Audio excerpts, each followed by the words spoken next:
انا عايزه عربيه زيرو. انا عايزه عربيه زيرو. A few moments later. لا استني بس، المستعمل احسن.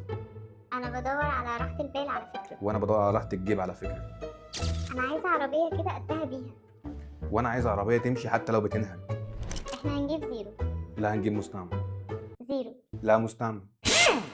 السلام عليكم ورحمه الله وبركاته، معاكم رامي حمدي، والنهارده هنجاوب على سؤال بيشغل كل حد رايح يشتري عربيه: اجيب زيرو ولا اجيب مستعمل؟ ازاي تختار العربيه المناسبه ليك؟ اول واهم حاجه الميزانيه.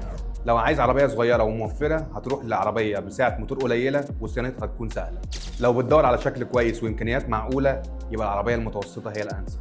لو مش فارق معاك مصاريف التشغيل وعايز راحه وكماليات وشويه دلع، روح للعربيات الاس يو في، كروس اوفر، العربيات الليكجري. يعني في الاخر هات ورقه وقلم واقعد مع نفسك وحدد انت محتاج ايه وهتدفع لحد كام. ابدا منين لو عايز اشتري عربيه؟ الزيرو عندك الوكيل والموزعين والاستيراد.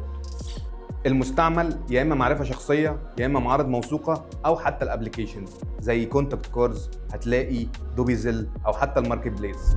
نصيحه: ما تختارش عربيه عشان شكلها، دور دايما على الاساسيات: موتور، شاسيه، رخصتها قد ايه، باسم